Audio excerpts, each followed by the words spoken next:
حصر عليك تطير الجيران، كل ساعة الطيور داق الباب عليك، انزل من راحتنا نريد ناخذ السطح، زين انا شو بسوي؟ هن كم برج حاطين بطير واحد جاي اتونس عليهن، وهذا نداء موجه الكل مطيرتي، اكسر طيرك اذا تجينا على رجلك بعد.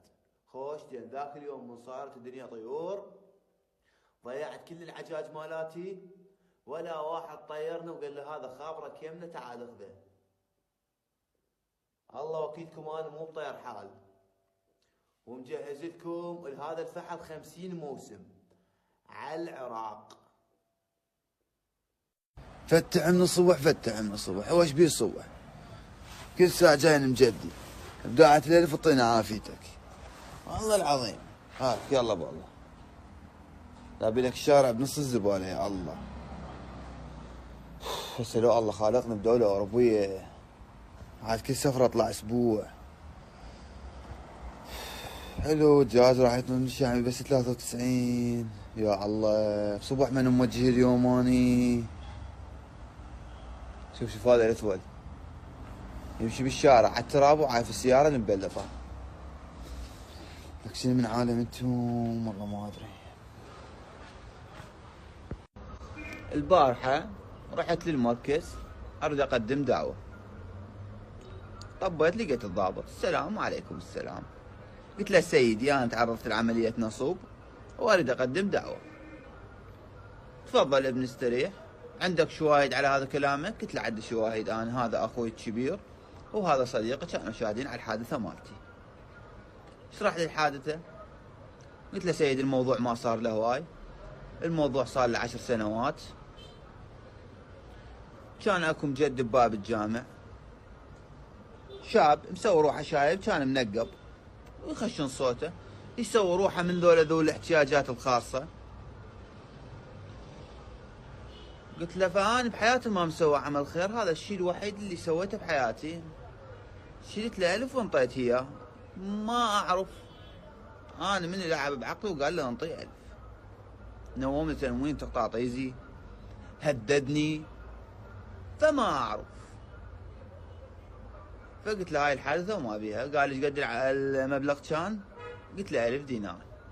الضابط قوم اطلع برا، انت معطلنا عن شغلنا، انت جاي تستهزي.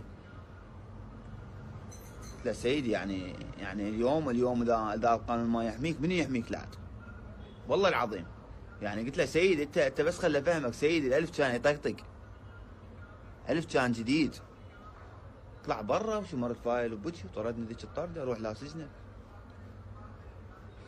انا اسلم امري الى الله، حقي ما اسكت عليه والله. ان شاء الله القاه بيوم من الايام. والله العظيم تنام من القعده حتى تمحل الجايه، تجي تفتح باب الكهرباء تلقى المحل مطفيه. هاك يلا هذا كهرباء واحد جبناه من البلاد دكتور اليوم عاطل. الله وكيلك لو اروح اربل بالمراقص هواي احسن لي. شويه بعد يجيك المجدي ابداع تلف امك اعطينا عافيتك. شو نسوي يلا؟ نبوك حتى نجيب؟ انه قلت لك مناسباتنا كلها قابله للاسعار. الله العظيم. قبل شويه همين جتنا عجوز عمرها 5 سنوات تقول لي خاله انا شباس البرده مالتي. قلت لها خاله ولد الرحميت، انت جايبه قياسات الشباك مال الغرفه مالتيك؟ كانت تقول لي لا والله حبوبه طلعت مستعجله كلش لين المطبخ طاب كنا مالتي. لا اله الا الله. وتقول لها هاي كنا مالتي فاهيه كلش، هسه تنسى طفل مال الغداء على النار وتنسى ما ترضع جذر ابنها لان التليفون ملتهي بيها. قلت لها عمي خوش حكي، انا راح اطلع وياك شباك ياخذ قياسات العامل مالتي. كان تقول لي الله يمثل منك ثارك ان شاء الله، الله ان شاء الله ولد العالم كلها ناس مثلك. هي وقت التصوير هسه والله لو ورق المحل هواي احسن لي. حسرة عليك تطلع انت والليل بصديقك تروح تقعد بالوسطى الجزرية. يعني البارحة جاي ندخن دومنا ونلعب نارقيلة عليك، ها وجايبين لك اسواق من ابو الكرزات. والله من بعيد جانا واحد طبق لك الرصيف وصف السيارة مالته. همين شريت الشفا وقلت ما اريد اسوي شارع بنص المشاكل. والله عاد شو هذا قام يرموش بسيارات اللايت مالته. لا يا الله. سكيت الطقينه واخذت النارقيله وعفت الفحم مشتغل براس صديقي. رحت له قلت له شوف بس راح اوحد لك حكايه، وهاي خليها اذان بالتركيه مالتك، ترى مو كل شي بهاي الفلوس تقدر تشتريه بالدنيا. صارت عينه بطرف دمعته، قبط لك بنزين بالتراب، خلى بس السيارات وراه. طلعت للشارع لقيت جيراننا ابو ثلاجه مشتري علاء جديد، فباوعت له شفته هو بوحده وما يقدر ينزلها، قلت انا اروح اعاونه كونه هو رجال كبير وكلكم تعرفون الجار وصى بسابع نبي. فرحت له قلت له انا جايك ابقى. فالمهم حطيت ايدي بدي ارد انزل الثلاجه، طلعت مرته قام تصيح، وعلى ابيت من الهجه اذا تنزلون الثلاجه بالبيت. قلت له خالد تعالي من تجي من البيت، ما تقول لي ترى الموضوع ما يسوى، وترى تعالي قل لي ترى عيب عليك تصيحين وزوجك واقف، يعني ترى هذا الرجال غريب واقف بيناتنا. طلعت باوعت هيجي، هو من رجل من سمع هذا الحكي والصياح ما تحمل، كان يقولها وروح مرتي اليوم اطلق ابويا. وقعت له هيجي قلت له على محمد يا معود وما تسوى، وتبقى هاي طفل الكل خلفتها بالبيت، ترى الموضوع يعني انتم لا تطورونه يعني.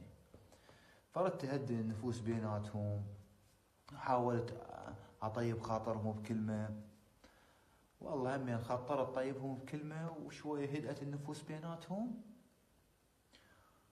فكانت تقول له انا اسفه، هي مرته قالت له انا اسفه دخل شيطان بيناتنا، انا الشيء اللي مضوجني بس انا كنت بيناتهم، يعني هذا يعني جزاة المعروف. لا والحلوه بيه غير يهددني يقطع علاقته بيه اذا ما رديت عليه، ولا كان فاتح الرساله مالته غير ساعه ونص اقرا بالاسم احاول اذكرك من هو ما جاي يقدر. انت خبيث ولك فارغي لك احنا، ليش ما تبيضن؟ البارحه رحت للمركز اريد اقدم دعوه، طبيت لقيت الضابط السلام عليكم السلام، قلت له سيدي انا تعرضت لعمليه نصب واريد اقدم دعوه. تفضل ابن استريح، عندك شواهد على هذا كلامك؟ قلت له عندي شواهد، انا هذا اخوي الكبير وهذا صديقي كانوا شاهدين على الحادثه مالتي. اشرح لي الحادثه. قلت له سيدي الموضوع ما صار له هواي، الموضوع صار له 10 سنوات. كان اكو مجد بباب الجامع، شاب مسوي روحه شايب، كان منقب ويخشن صوته، يسوي روحه من ذو الاحتياجات الخاصه. قلت له فأنا بحياتي ما مسوي عمل خير، هذا الشيء الوحيد اللي سويته بحياتي. شلت له 1000 وانطيت اياه، ما اعرف انا من اللي لعب بعقله وقال له انطيه 1000. نومني تنوين تقطاطيزي، هددني، فما اعرف. فقلت له هاي الحادثه وما بيها. قال ايش قد المبلغ كان؟ قلت له 1000 دينار. الضابط قوم اطلع برا، انت معطلنا عن شغلنا، انت جاي تستهزي. لا سيدي يعني اليوم اذا القانون ما يحميك من يحميك لعد؟ والله العظيم يعني. قلت له سيدي انت بس خل افهمك سيدي، ال1000 كان يطقطق، 1000 كان جديد. طلع برا وشمر الفايل وبكي وطردني ذيك الطرده، اروح لا سجنه. انا اسلم امري الى الله، حقي ما اسكت عليه والله. ان شاء الله القاه بيوم من الايام.